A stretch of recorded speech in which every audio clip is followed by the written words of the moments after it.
Boko Haram, The Rise, Reign, and Ruin, a Legend Alive documentary.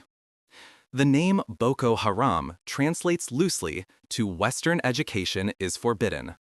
But what started as a religious movement would soon become one of the most deadly insurgencies in modern African history, killing over 35,000 people, displacing millions, and turning entire towns to dust. This isn't just a story about terror. It's a story about how neglect, poverty, and broken trust can ignite a nation's darkest chapter. You are watching Legend Alive, where history speaks and truth never dies. The Origins, 2002 to 2009. In the early 2000s, the city of Maiduguri in northeastern Nigeria was poor, neglected, and restless.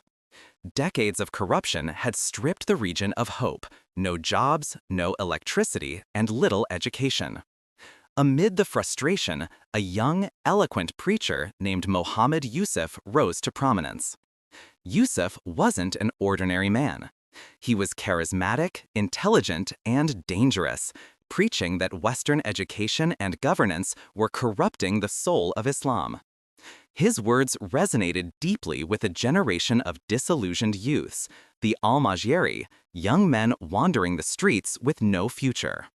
He built a mosque and school known as Ibn Taymiyyah, offering free food, shelter, and a sense of purpose. To his followers, he was a savior.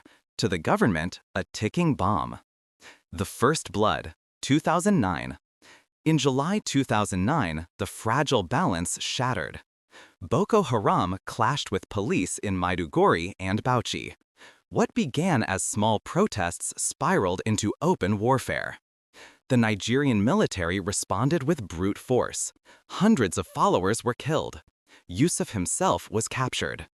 What came next was the turning point. Footage emerged. Yusuf, handcuffed, pleading, and later his lifeless body, shot dead in police custody.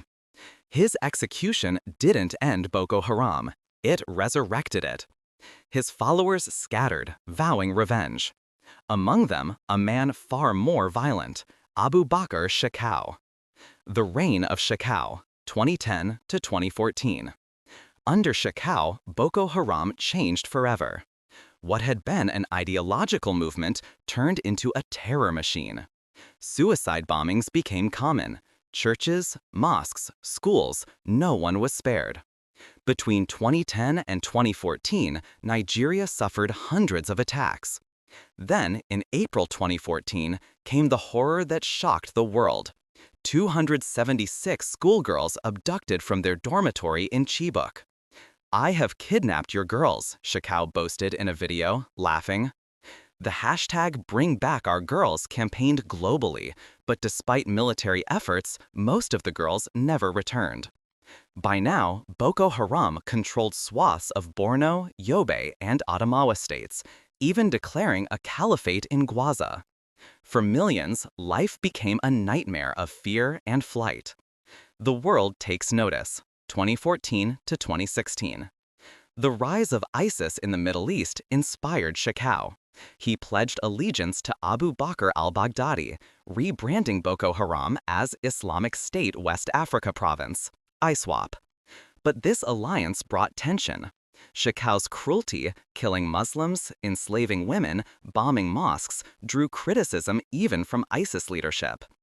In 2016, Boko Haram officially split. Shekau's faction, unpredictable and brutal. ISWAP faction, more strategic, focusing on military targets. The war within a war had begun. The human cost.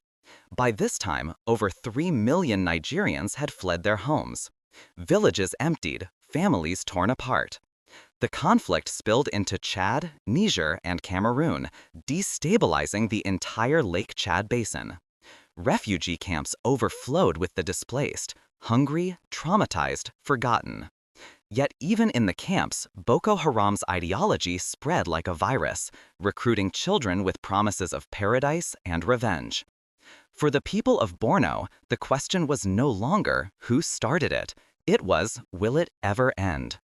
The Fall of Shekau, 2021. After more than a decade of bloodshed, the man who had become the face of terror met his end. In May 2021, Shekau was surrounded by ISWAP fighters in the Sambisa forest.